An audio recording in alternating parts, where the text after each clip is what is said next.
It's time for Pure Performance.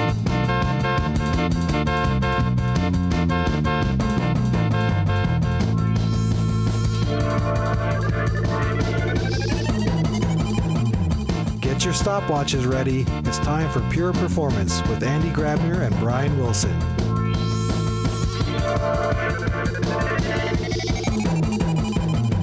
Hello, everybody, and welcome to another episode of Pure Performance. My name is Brian Wilson, and as always, I have my right-hand man, my left-hand man, my center man, wherever the picture aligns, Andy Grabner. Happy New Year, Andy. Happy New Year. That's right. It's the first recording in the new year. Yeah. Wow. And it's the first show of the new year. We're back. And thank you, everybody, for your patience. Yeah, it's day 3 of 2022. I think so far we have not discovered any new variant of the COVID virus. No new security vulnerability. But who knows? Yeah, who knows? And hopefully, I know a lot of people did not get much downtime because of said security vulnerability. Yeah. See, sometimes I can't even talk. But for those who have been working tirelessly, we thank you for your efforts, and hopefully that I always go back to the AT&T iPhone release when it first came out, and for people like you and me, Andy, when nobody knew what performance was. When that finally hit and it was hugely public, we finally got to say, hey, look, everybody, number one, this is what we do. But it also made companies look up and realize, hey, performance is important because this is really embarrassing if that was us. I think we have our iPhone moment for security. Yeah. Because, yes, there's been security incidents in the past and credit card breaches and all that, but still hasn't seemed to be top of mind, and they've been semi-controlled or isolated. This recent one was just massive. Exactly. And hopefully for everybody clamoring for security, they're like, yay, finally, although it's unfortunate that this happened, finally people are going to start paying attention to security. Yeah. Hey, and instead of us talking about and making up stories and trying to explain what this whole thing's about, let's actually invite our guest, Asad. Asad, welcome to the show. How are you? I'm doing very well. Thank you. Thank you for the invitation. Asad, you have been at the front lines, I would so say, at least from a Dynatrace perspective. Just before Christmas, as Log4Shell kind of was presented to us, to the world.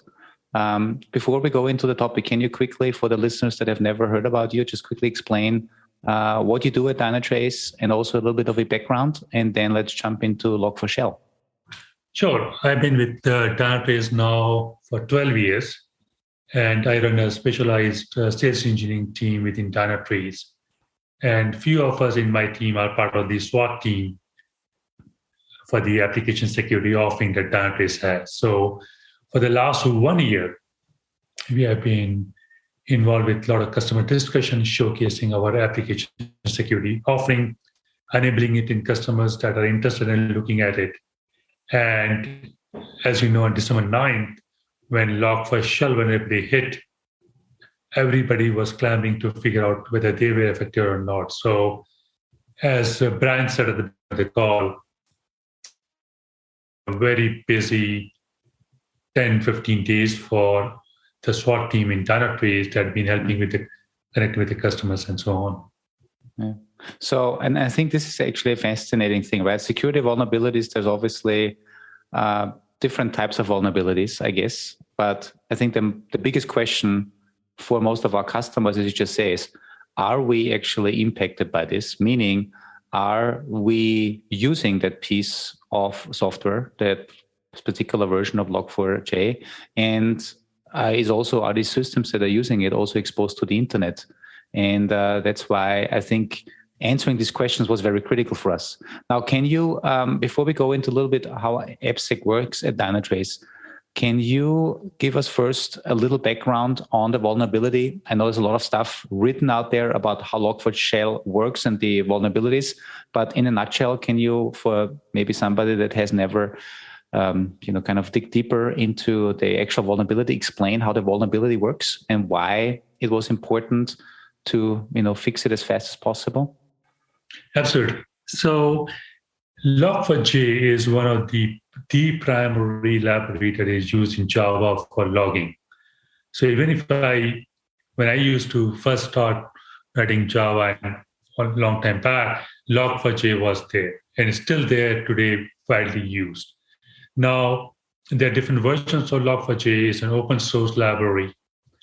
Now, the way it works is that typically as a developer, I write a lot of things into my log files so I can use the log files to look at them later on to figure out whether there are any issues going on in my code. It's also used for debugging. I just want to use it to traverse my code to make sure that I'm following the right path.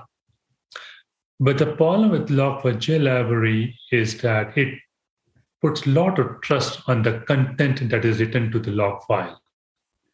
So what I mean by that is it doesn't really check what kind of data is written to the log file. So if I say hello world and write it to the log, it will write hello world to the log file. It will not check whether I have any special characters, whether I have anything malicious in my code, in my log entry at all. It will just do what I'm asking it to do. So if you're writing information, generic debug information and other things, it works fine. Now, what was identified in the Log4Shell vulnerability is that I can pass special characters in the log entry. So, for example, if I'm running a Tomcat server on my machine, I say log the entry $pwd. PW is the working directory in Linux. Because it has a special dollar sign in the beginning of it, first of all, Log4j doesn't care what I'm writing, but that dollar sign gets converted into a Unix command. It becomes a Linux command of print the working directory. So instead of showing $pwd as a string, what I see in my log file is the working directory where my Tomcat is running. So what happens is that the Log4j library is very kind of does not check for the content and just trust the content, used to trust the content very well, very much so. Now, with this vulnerability, what happens, I can, as a malicious attacker, I can send data to your web application, which in turn may not check for what I'm sending in HTTP parameters or header. And if I see that you're writing whatever I'm passing to the log file, I can capitalize on that and try to run command on your host machine that are specific to your home machine. And that way I can get information about your environment. But what also happens is that Java also has what's the right word? JNDI, which is Java Naming and Discovery Interface. Using that, I can make a call from my machine or Java running on my machine to somebody outside. So what happened with Log4j is instead of saying hello world, if I'm a malicious attacker, I can send a special string to my web request.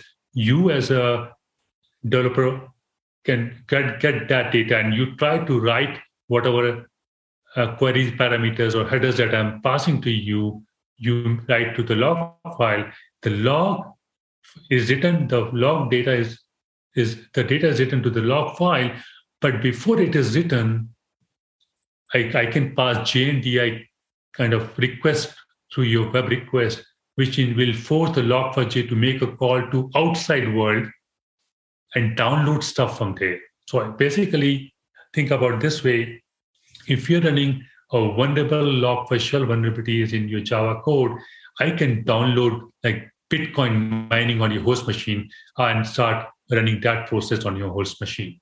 So it is that severe that somebody can capitalize and can use it maliciously to really download stuff on my host machine without my knowledge. Mm-hmm.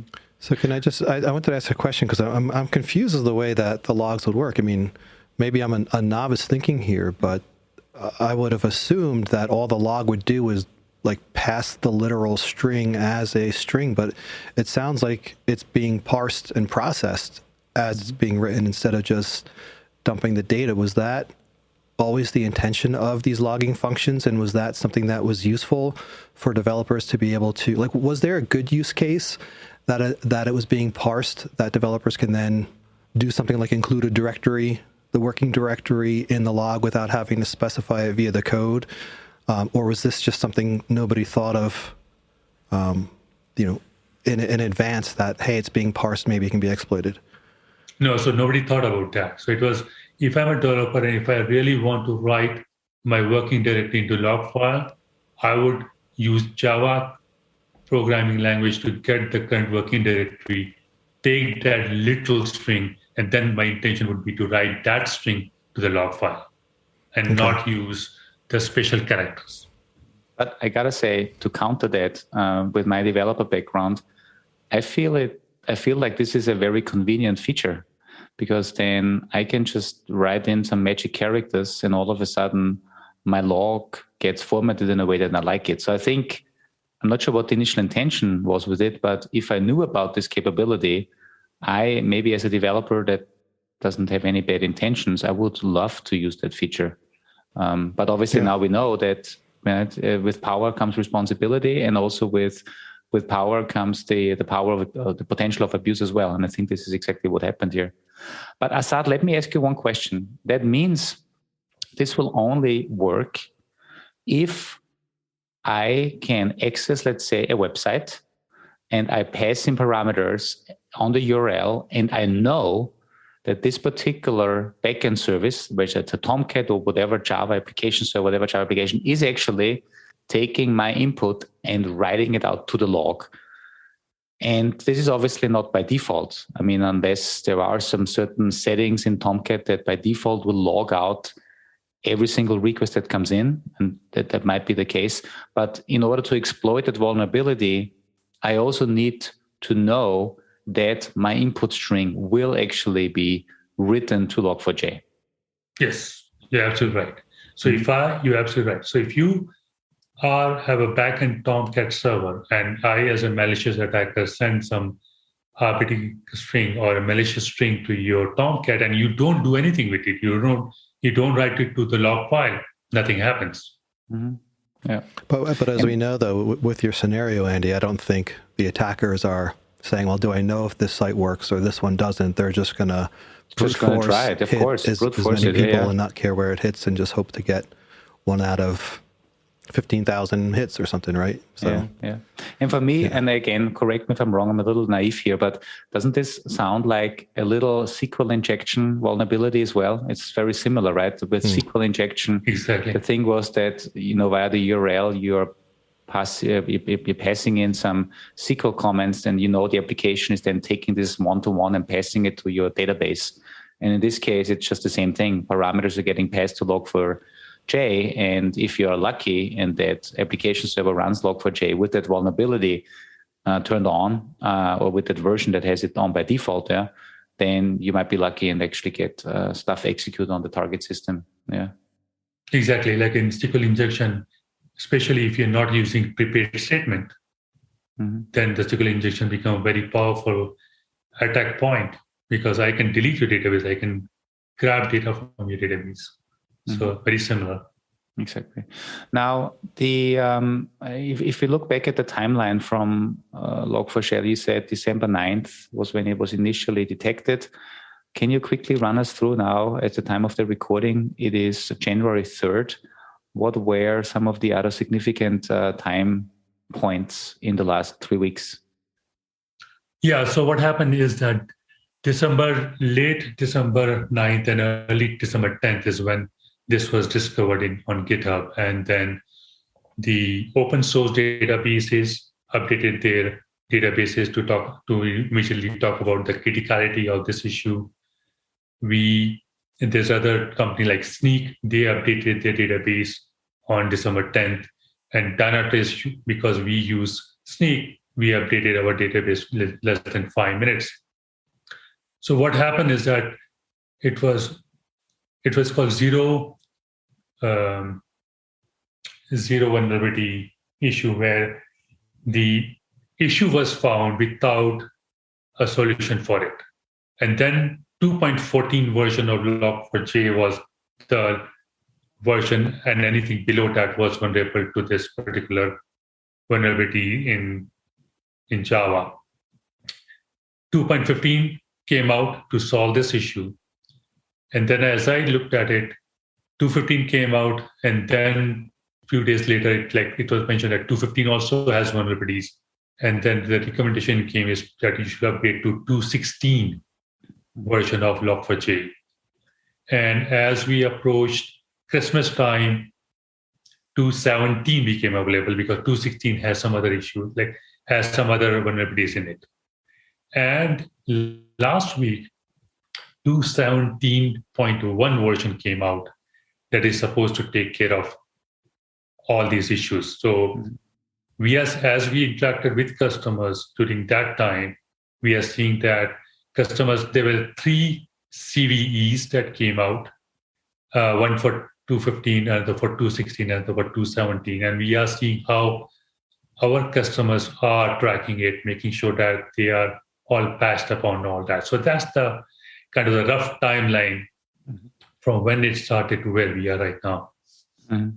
And obviously these new vulnerabilities were found because obviously the whole world was watching, and everybody was like, I'm sure pretty much every security expert was taking even a closer look at Log4j, and therefore more vulnerabilities were found in such a short time, I guess, right? That was the reason and then thanks to all these databases that are out there, you mentioned Sneak, and I think there's probably some other public databases with all the listed security vulnerabilities got updated and then populated to all the other different tool vendors like Dynatrace. And we were able to then tell our customers exactly which of their software runs exactly these particular vulnerable versions. Exactly. And also the other thing was, unfortunate timing-wise, was that if you look at it, October, November, December are typically the 3 months where retail customers and banking customers freeze their code. They do not make any changes because of the holiday season. And this time they had to break that rule because the severity of the problem was so big that they had to, even just upgrading the Log4j library is a big change. Mm-hmm. So that's another thing that we saw in our customer base. No, that's actually... Go on, Eddie. No, I never thought about actually exactly the timing aspect of it. You're right, because the whole holiday shopping season and everything leading up to the end of the year is classically a freeze time, at least in, let's say, certain industries where they have certain regulations or where organizations are still using, let's say, I don't want to say it in a bad way, but maybe delivery models and processes that don't allow a more flexible way of delivery. And I mean, we've been talking a lot about continuous delivery, about DevOps, about breaking things into smaller pieces so we can independently update software on the fly and mitigating the risk or minimizing the risk of a bad update. And I guess all of these organizations that are either in highly regulated environments where they have no other chance or are still, let's say, have not adopted the new principles of continuous progressive delivery, they are now suffering twice because it's really hard to update these things. Yeah, that's exactly where I was going to go with that. I was thinking not only is this a wake-up call for security, but a wake-up call for pipeline, for a delivery pipeline, especially if you have those older models. I mean, and I hadn't thought about that regulated scenario, Andy, because when I was thinking about this idea, I was thinking, well, yeah, anyone who's still on the older deployment, or especially, monolithic applications where the slightest, change, hey, we're going to update the version of JVM. I remember back working in my old days, anytime there was a software update, it was all hands on deck. No code can go in. We're just going to change the package, all hands on, and it was a huge thing. And it's still a huge thing for a lot of companies right now. So hopefully for the people who have the ability to be more flexible, this might give them the little kick they need to do that, because I'm sure a lot of people were suffering under a lot of pain to make these updates and make sure everything was, especially if you're talking about 215, 216, 217, 217.1. I mean, holy crap, what a nightmare to have to go through. Yeah, and especially from the outside, it may not look that big of a deal, right? You're just updating one library, but updating a library always means certain things, change and break potentially. Also, if you think as performance engineers, right, if a newer version maybe has new features or different features on by default, change memory behavior, change performance behavior, all of a sudden your whole application behaves differently than before, because you also never had the chance to really test it out because you had to react so fast to the problem in production, therefore, taking maybe shortcuts or at least a direct route to production. So definitely not a fun time. And think about your case of using the advanced features. Like if you did do $PWD because you wanted to take that shortcut, well, maybe that's been deactivated now. So exactly. Best case scenario, you get $PWD in your log. Worst case scenario, does including that now choke up the log processing? Like, does it have a performance impact? Asad, I wanted to ask. Go on, Asad. Yeah. Well, I think so. Just to add to that, is a couple of things. Is that if you have updated your library to 2.14 before this problem occurred, then you are already keeping your library up to date, and then you move faster to move to 2.15, 2.16, 2.17, and 2.17.1. But we also saw a lot of customers still using 2.10, 2.11 version of Log4j.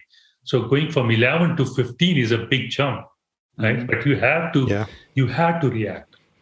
Mm-hmm. Another thing that we realized is that if you own your code, like a lot of customers said, let me look at my POM file, my Gradle file, let me upgrade them quickly or automate that so that it downloads the latest version. You can do that. But what about application, that third-party application that you don't have the source code for, right? They become challenging. Yeah. Mm-hmm. Hey, I wanted to ask, I haven't been living in this space, but and I didn't see anything hit the news, but did anybody get hit really hard by this exploit, or was this a known exploit that we didn't really see anybody get hit with? Not that I'm looking for a horror story with this, because I don't wish that upon anybody with this, but did anybody get severely hurt by this that we know of? One thing that I've been reading a lot is there were thousands and thousands of attacks happening. Like at least people were saying they were like half a million kind of attacks that they noticed over time, over a period of 6 hours and all that. So there were definitely a lot of people out there who were trying to capitalize on this thing when there were a lot of attacks that were going on. So the question is, did anybody steal data? Did anybody was able to do that? That is not out yet. Okay. I think, I'm not a hacker, but if I would do it, I wouldn't do anything right now. I just put the Trojan horse in there, and then I wait until everything comes down a little bit, and then I hit. So for any hackers out there listening, take some advice from Andy. Take some advice from Andy. Hold your horses. And strike when I tell you. No, but because everybody is now looking very closely at what's happening. Right? But if you could put in a little malicious code and maybe some background process that looks like nothing bad because not doing a whole lot, then maybe just keep it running because you never know what. Right? And then eventually, why are you laughing? That's right. Makes sense. This reminds me of I don't want to go down there, but like I remember after the first attack on the World Trade Center under Clinton, some expert was on TV and saying, well, a small plane is not going to do. You'd have to really use full-size passenger jets. And it was like, and then a few years later, what happened? So it's just funny that as a quote unquote pundit, you're putting the idea there. It's good stuff, Andy. Hey, first of all, Asad, thank you for giving us some background on Log4Shell. I want to now switch a little bit to the detection mechanisms. Obviously, our listeners know we all work for Dynatrace, and we have an AppSec solution. Can you tell us a little bit about why our approach in Dynatrace is unique to specifically detect this vulnerability, but not only detecting the vulnerability, but I think also, and you made it clear in your webinar that you did and in your blog post. By the way, we will provide the links in the summary of this podcast. But can you explain us why Dynatrace approach is unique to the detection, but also telling our customers what are the critical vulnerabilities that they have? Because I think this is the big thing. Yeah. So what Dynatrace does is that the beauty of the offering is that our customers that are already using Dynatrace One Agent, that using the One Agent, they're getting all the observability and all the APM data, in Dynatrace already. The same one agent also has the application security capability in it. And as we saw this one become visible in the open, customers were trying to enable this feature, and literally we had to enable a license file for them. And the reason it worked so smoothly for us is because the one agent is already in place in the customer's JVMs. And what we do is that is one agent looks at runtime any library that is getting loaded into memory. And as you know, Andy, that in Java, library get loaded into memory only when they are used. Mm-hmm. So the fact that we are looking at runtime and real time, that made it very easy for our customers to see exactly which JVMs are loading what versions of our Log4j. Mm-hmm. And the other thing that we do, which is unique to us in this marketplace, is that our one agent also auto-magically creates the whole dependency map. Mm-hmm. It knows exactly who is calling whom at the process level, at the host level, at the service level. So what we were able to do with our customers was we not only showed them that which JVMs were loading the vulnerable libraries, but we also showed them the selected set of JVMs that were exposed to the outside world directly. Mm-hmm. So that made it very unique. Also, we can also see whether any of the JVM that was loading the library, is it making a call to a database directly or not? Something we call as sensitive data. Mm-hmm. Because if I am a malicious attacker, one of the intention is not only to run any code, but to steal data from you. So having that one agent already in place, the customer did not have to do anything. We just dropped the license file and it lit up their application security UI in Dynatrace. Yeah. So if I understand this correctly, first of all, our unique approach of runtime detection allows us to really see which JVM is loading exactly the vulnerable versions. Which ones are vulnerable we get from the security databases like from Snook and others. But the second thing is, if you look at a large enterprise, right, there's so many Java processes running around. I'm pretty sure even on my laptop, I have many Java processes running that I don't even know that are Java processes. But the question is, out of these tens and thousands of JVMs, which are the ones I need to focus on because I have limited time to really address the problem? So do I focus on all of them, or do I focus on those that are actually exposed to the internet? Or, and this is the second thing that I didn't know, is that we also look into those where there is a connection to the database, because once you allow a attacker into that JVM, it's getting easier to then get the data from the database, and that could be confidential data or whatever there is stored. So that is really unique. And the one agent, once rolled out, just uses its injection mechanism to also do the security vulnerability detection. It means no additional software needs to be installed. It's just, as you said, turning on the flag on our end, the licensing, and that's it. Yeah, so, yeah, exactly. And also the other thing was, and this was a legitimate concern from the customer, saying that if you drop this license file, will it create overhead for us? Will it cause slowdown?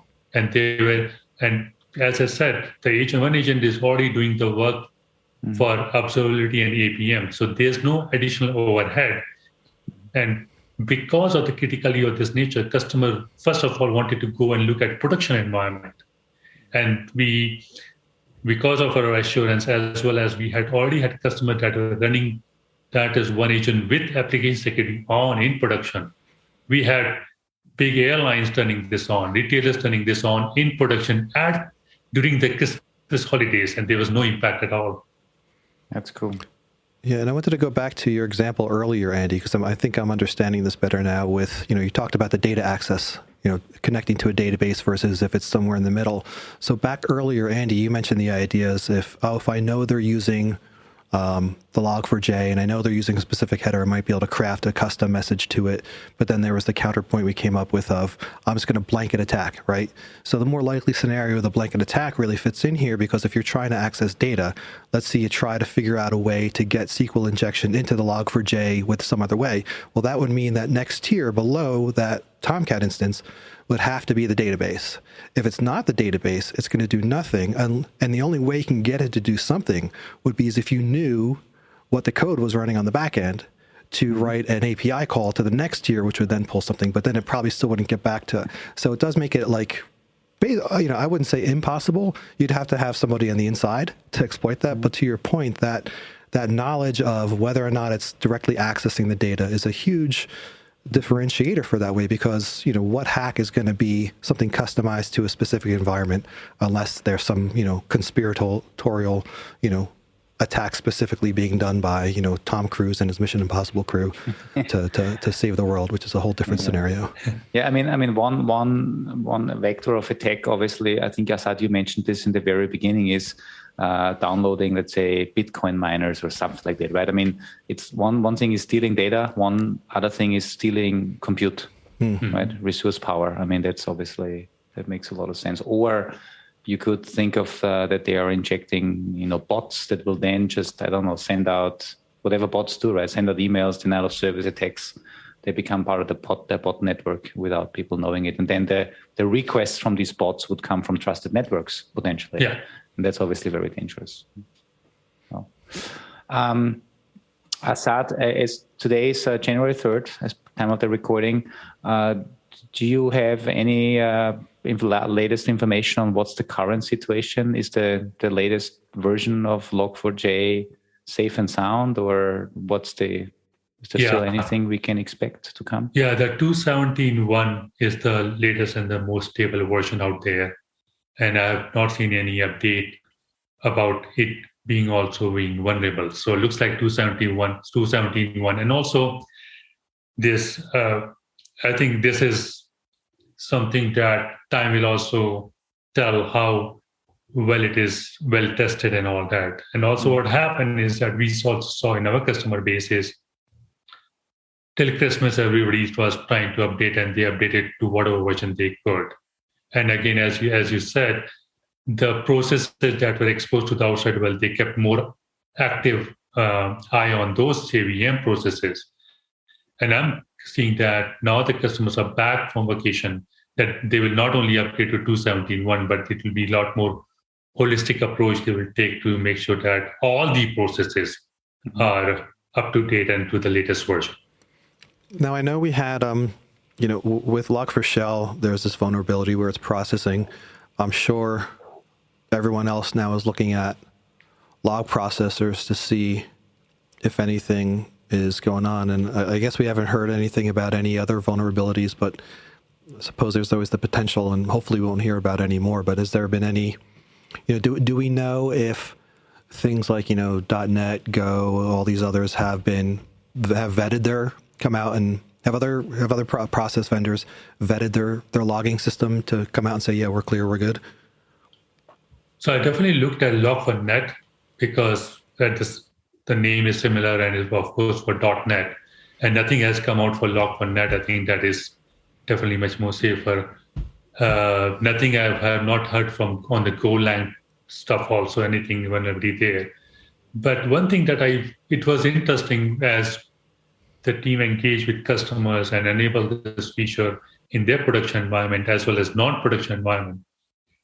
So all the eyes were on the Log4Shell vulnerabilities, but when we enabled the license for a lot of customers, we saw some other critical libraries that they were using, which these libraries and these vulnerabilities have been known for 2-3 years now in certain cases. So it became important, and I think the message was clear that yes, right now the focus is on Log4Shell, but the most important thing is we need to keep the customer got the impression and got the right idea that they need to keep their environment up to date on all different libraries that they use, not only for Log4Shell. Log4Shell, I believe, was a catalyst to bring this awareness, and we saw same level of criticalities in other Apache libraries at customer size during holiday season. And we brought it to their attention, and they made note of that. So I think the message was clear. And I think actually, I was very pleased that we could partner with our customers to really help them out at this critical time and also help them prioritize which one to attack first. Other thing that I heard a lot from the customer is that a lot of customers have a lot of different tools, which is great to have. It's good to have a gamut of tools, especially on the security side. One of the challenges some of the customers were facing was they were using different tools and they were getting different reports. Some of the tools were telling you what Log4j files are sitting on your file system. But what that created was a lot of noise where they found Log4Shell sitting in a backup directory or a temp directory or a test directory. And you know that as a developer or as an admin, sometimes I leave things on the file system, but doesn't mean that those libraries are being used. So by using multiple tools, including Dynatrace, they were able to filter all the noise. And it's ways they are using all set of tools to really clean up their environment, but having a filtered view and kind of focusing on the JVM that are more vulnerable at runtime, they were able to kind of stop the bleeding or put the Band-Aid on it immediately. And first of all, thanks again for that reminder, because you're right. There's different approaches, obviously, to deal with security, and just scanning the file system potentially generates a lot of false positives that then people waste their time, and especially in times when they don't have time. The other thing that I want to highlight here is just also pointing people to some information that we have out there on the YouTube channel and on the blogs around shifting security checks also left. I mean, it's very important, obviously, in production, because these vulnerabilities get detected on the fly on software that's been out there for a while. And this is why you need to have this information. Production is critical. But it's also very important to prevent any security vulnerabilities by including security checks as part of a delivery pipeline. And this is where we are also working with our customers on shifting not only what we call quality gates or SLO validation as part of our cloud automation and captain strategy to our customers in the pipelines, but also including security checks as part of the delivery pipeline.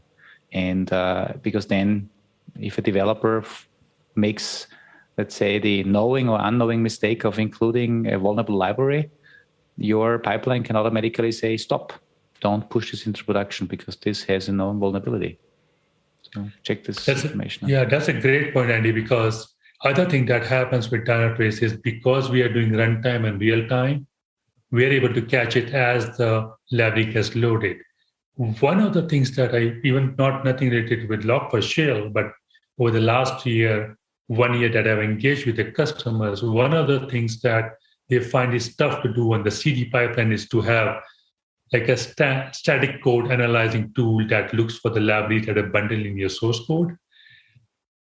They like to make it part of CD pipeline, but those processes take 6 to 8 hours to scan through your code. Ouch. But for us, because we're able to, so again, I'm not saying those tools are not valuable. They're absolutely valuable because you want to scan static also.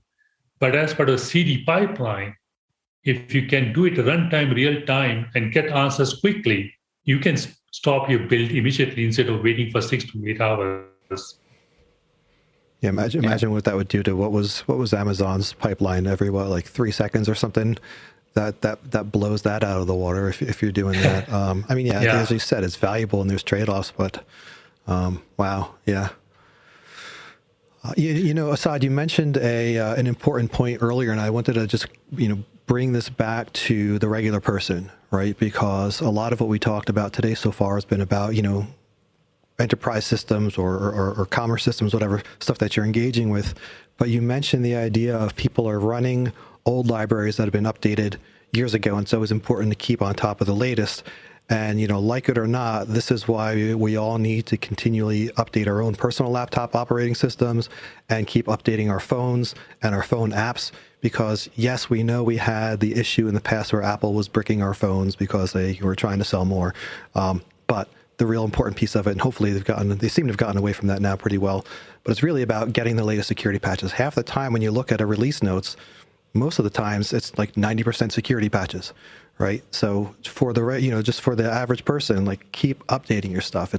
I used to have arguments with people like, no, you need antivirus on your PC. Oh, why? I'm like, you need it, and it's like you need to update your phones, because if these exploits are maybe you have something running on one of your devices that has a similar exploit, especially if your phone is connected to your corporate system, right? That's another attack vector. So it's just always important to keep updating and keep running the latest. And I think that's why that's so important. When you mentioned, not just scanning for Log4Shell, but looking at all those other libraries that are running in there and saying, oh yeah, once we get past this emergency, we really need to tackle these other ones. And it's nice that the Dynatrace view gives you that view of the exposure, what's publicly accessible, what's data accessible, and all that. Yeah, and I think also there is a little bit of interesting timing point of view, because we have a lot of customers, as you know, who are moving from the on-premise monolithic application to microservices in the cloud. And so a lot of them are saying that I'm going to freeze my existing monolithic.